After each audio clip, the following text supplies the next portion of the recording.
Alors, le programme de ces discussions consacrées à la mobilité de demain s'articule autour de la place et du devenir du véhicule particulier, c'est-à-dire de l'automobile individuelle, telle que nous la connaissons encore.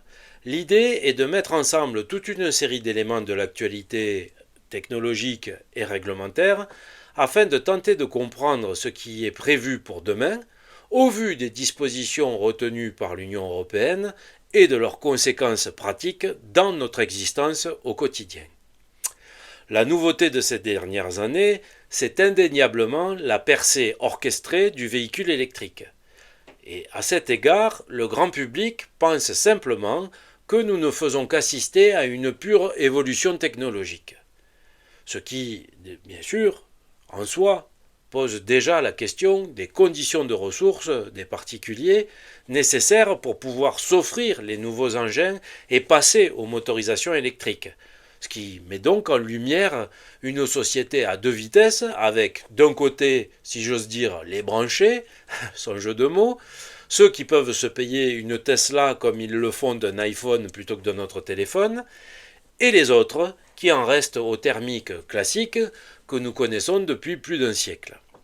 En dehors de cette remarque sur le ticket d'entrée, l'irruption du véhicule électrique n'apparaît pas encore comme une remise en question fondamentale du modèle de fonctionnement voulu, de la relation entre l'usager et son auto.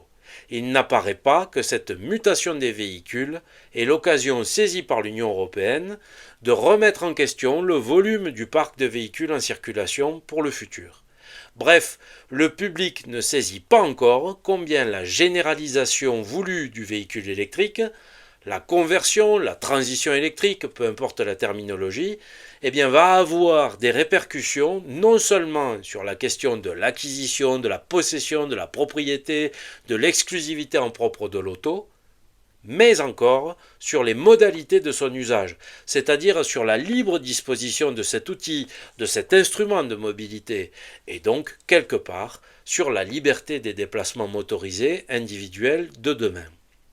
C'est cela que j'analyse dans l'ouvrage qui nous sert de support et que vous connaissez maintenant par cœur, du moins je l'espère, l'individu dans l'Europe promise. Et c'est sur cela que je souhaite ici attirer l'attention de nos auditeurs.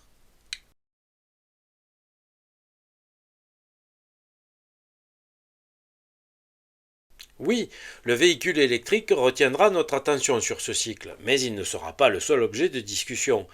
D'abord parce que le marché de l'électrique n'est pas exclusivement cantonné à l'Union européenne. Et ce qui nous intéresse ici, c'est bien de faire prendre conscience de ce qu'il y a de spécifique aux orientations données par l'UE, même à partir d'ingrédients mondiaux ou globaux. Aussi, en plus de la promotion dont a fait l'objet le véhicule électrique, je vais être amené à aborder plusieurs éléments saillants, tels que l'annonce faite par l'UE de la cessation de production de véhicules à motorisation thermique à l'horizon 2035, c'est-à-dire plus d'essence, plus de diesel neuf à la vente à cette date-là.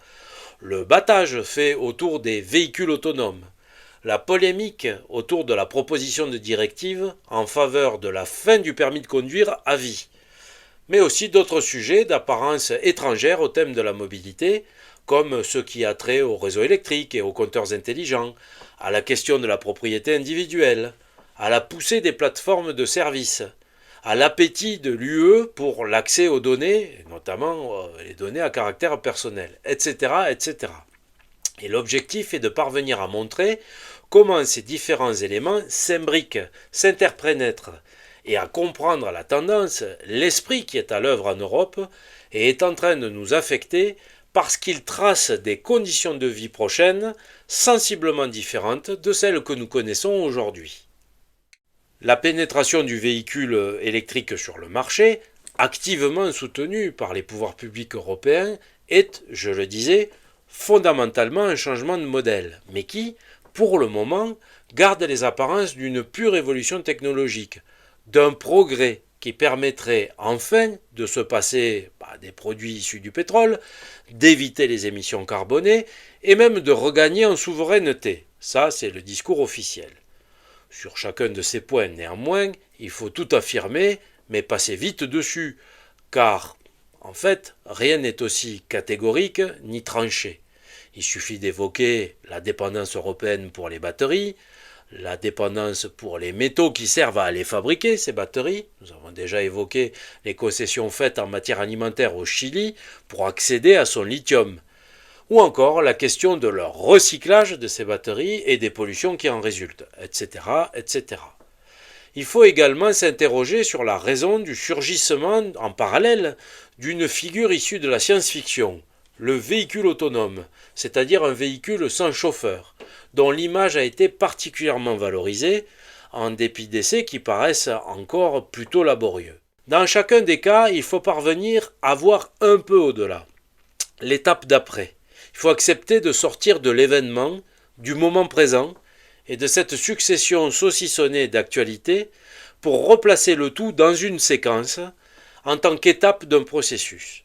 Et alors, il apparaît que derrière tout ceci, il y a quand même une tentation de réduire le volume de véhicules en circulation et de contrôler la nature des déplacements individuels comme de leurs modalités.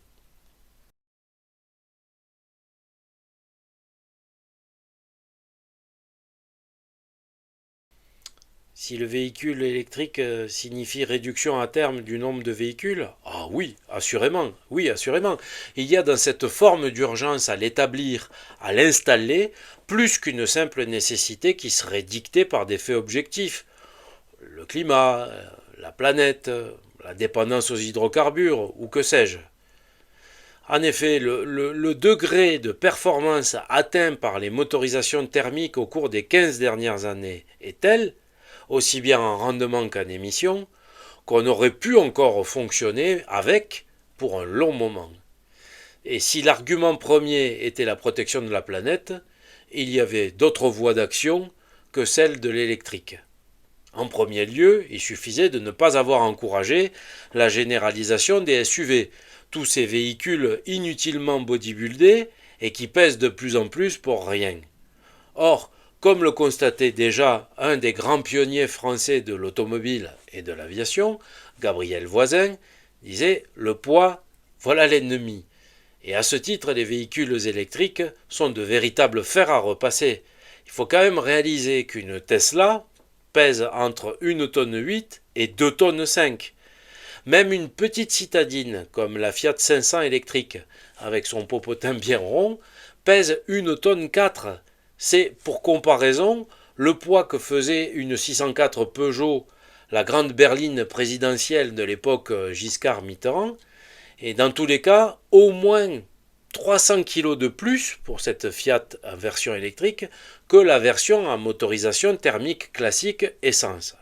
Alors, entendons-nous bien, je ne suis pas en train de me faire le défenseur des voiturettes, mais il faut bien convenir qu'une Renault 4, une 4L des années 80, pesait moins de 700 kg sur la balance, et les familles ne faisaient pas que de la ville avec.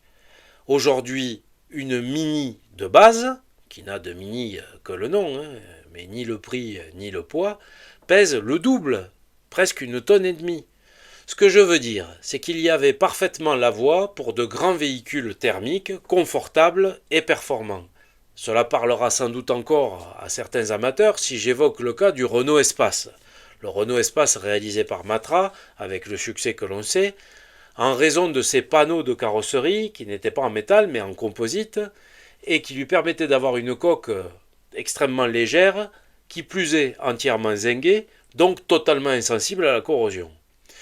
Ce véhicule était aussi logeable qu'increvable et dans sa première version, il dépassait à peine la tonne sur la balance.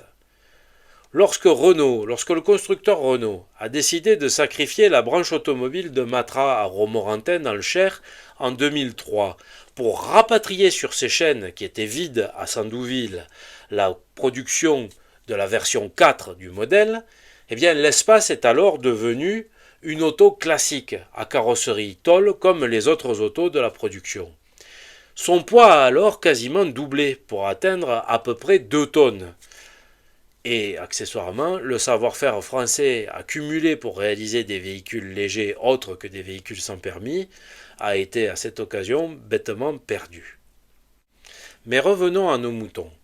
On est parti d'une idée de transition électrique nécessaires, en encourageant, y compris sur subside public, l'achat, l'acquisition de ces véhicules électriques, et en actant au niveau européen courant 2023 un élément symbolique fort qui est l'interdiction dont je parlais tout à l'heure, l'interdiction de commercialisation des motorisations thermiques à l'horizon de 2035. Alors, même si ce n'est pas exactement tenu, ou que c'est amené à devoir être légèrement repoussé pour des questions de sensibilité ou des questions d'opportunité, mais cette décision tend à donner un caractère inéluctable à la mutation. C'est-à-dire que cela agit comme un signal officiel adressé tant aux constructeurs qu'aux consommateurs, aux particuliers, pour les persuader de se diriger sans crainte et vite vers l'achat de ce type de véhicule. Il ne s'agit pas d'une toquade, mais d'une mutation définitive du parc motorisé européen.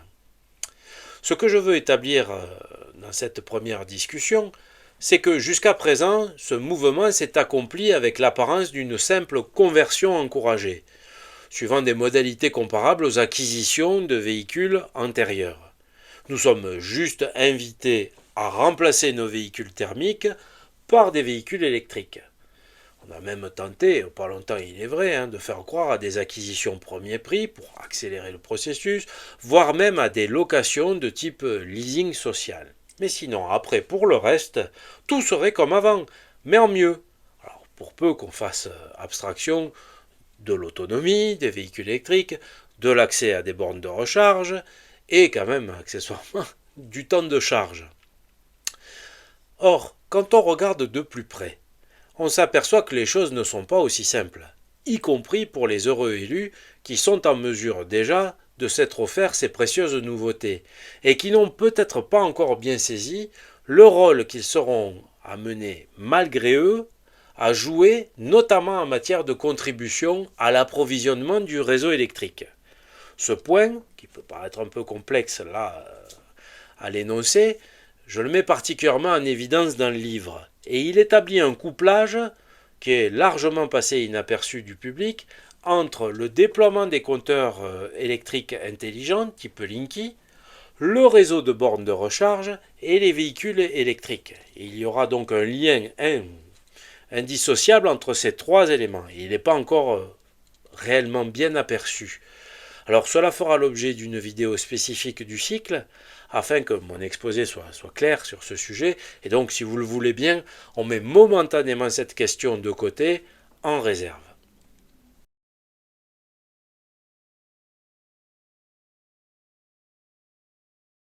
Oui, c'est exactement cela. On sent bien que le sort de l'auto individuel est comme en balance, partagé entre la conversion à l'électrique, mais une forme de gêne à ce que se produise sa généralisation, comme on peut le percevoir lorsqu'il est question d'arrivée massive de modèles chinois d'entrée de gamme à prix canon, et qui normalement devrait hâter le processus. Bref, c'est comme si l'institution voulait de l'électrique, mais pas au point d'une généralisation à la hauteur du parc thermique actuel, c'est-à-dire dans une logique de pur remplacement, de 1 pour 1 par rapport à l'existant. Bien sûr, il faut tenir compte des intérêts économiques des constructeurs, faire l'arbitrage entre le volume d'emplois européens impliqués dans la construction automobile, le maintien des constructeurs dits européens, et l'option verte, qui plaide en faveur de la réduction de la présence de la voiture.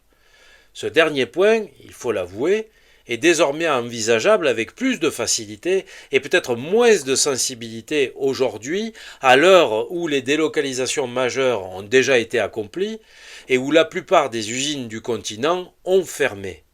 La désindustrialisation donne l'illusion que la réduction du parc, finalement, ne ferait qu'affecter la Chine et ses employés, ou l'Inde et ses sous-traitants.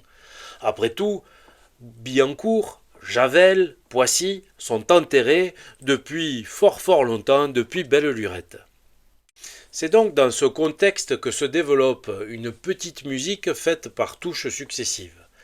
Vous avez par exemple les discours amplement relayés par les agences gouvernementales qui finissent par reconnaître que la réplication du modèle d'utilisation du véhicule thermique à l'électrique ne permettra pas d'atteindre les cibles environnementales ambitionnées par l'Union dans le cadre du Pacte vert pour 2050. Vous entendrez dire que l'électrique lui-même pollue. J'ai abordé la question des batteries, on évoque aussi l'émission de particules, alors certes pas de combustion, mais issues des pneus et du freinage, lesquels sont très sollicités justement en raison du surpoids des engins et d'un frein moteur différent et moins opérant. Les pubs des constructeurs elles-mêmes adoptent par force une logique guidée de contre-publicité, en laissant entendre que l'auto, même électrique, n'est jamais aussi vertueuse que lorsqu'on ne s'en sert pas ou qu'on utilise d'autres modes de déplacement pour sa mobilité, comme le vélo. Vous reverrez avec un autre regard les spots publicitaires qui passent en ce moment, à se demander si certains constructeurs automobiles ne sont pas passés à la promotion du vélo, du VTT ou même de la marche à pied. Lorsqu'on regarde de plus près, il apparaît dans les textes européens que même les estimations officielles récentes du parc de véhicules électriques envisagé pour 2030 ne sont pas très élevées. On évoque à peine plus de 30 millions de véhicules, ce qui ne représenterait en fait que 10% du parc actuel de véhicules en Europe. Et puis il y a les offensives répétées des textes européens sur la sécurité routière, la résolution Sauver des vies, la stratégie zéro mort sur nos routes, avec des argumentaires minimalistes consistant notamment à incriminer la densité automobile qui accroît statistiquement le risque d'accident et donc qui en appelle à la promotion d'une mobilité, alors l'expression consacrée c'est une mobilité collective et partagée. Je crois que la terminologie est suffisamment claire. Je rajoute les règlements d'urbanisme impulsés par Bruxelles, au travers en particulier de la directive performance énergétique des bâtiments par exemple, dont nous parlerons dans une discussion ultérieure, qui au regard de l'auto individuelle entérine une inversion des logiques, en remplaçant par exemple les traditionnelles exigences minimales en matière de stationnement de véhicules pour les constructions neuves. Il fallait jusque-là forcer la main des promoteurs constructeurs pour les obliger à s'y conformer. On l'a inversé en exigence maximale, notamment dans les centres urbains, puisque ceux-ci sont censés être desservis en transport en commun. Et donc la disposition nouvelle version ne manque pas de réjouir les promoteurs qui ne sont plus obligés de réserver une part du budget des opérations à la réalisation de places de parking ou de places de stationnement. Visiblement, quelque chose taraude l'institution. Et l'engagement à la décarbonation, joint à la stratégie zéro mort sur les routes, je vais le dire de façon crue, ne serait jamais mieux respecté et atteint que si la circulation était tout bonnement interdite, supprimée ou à minima fortement réduite. Et à cet égard, l'objectif est clairement mentionné, c'est écrit noir sur blanc dans les textes. Réduire la flotte de véhicules en circulation. Bref, lorsque je récapitule, la vertu, c'est lorsqu'on se sert de son auto le moins possible, voire pas du tout. Et l'idéal, c'est lorsqu'on n'en possède pas ou lorsqu'on n'en possède plus. Tout est finalement entrepris pour atteindre la démotorisation des ménages. La terminologie consacrée est le fait d'œuvrer pour une mobilité automatisée, connectée et multimodale. Et ici, attention, par multimodal, il faut entendre que pour se déplacer, il faudra désormais s'habituer à jongler du train à la marche à pied. Et donc, non plus à sortir son auto, mais à sortir de son auto. Voilà pour aujourd'hui. Je pense que le décor est posé. Dans la prochaine discussion, je traiterai de la signification de la référence faite par l'institution européenne à la voiture sans pilote, au véhicule autonome, et ce que cela nous apporte comme information supplémentaire quant à la façon d'atteindre cet objectif de réduction de la flotte des véhicules en circulation. Alors d'ici là, prenez soin de vous, rechargez bien vos batteries si j'ose dire, et surtout, vous savez, c'est la devise sur Europhilo, soyez vigilants.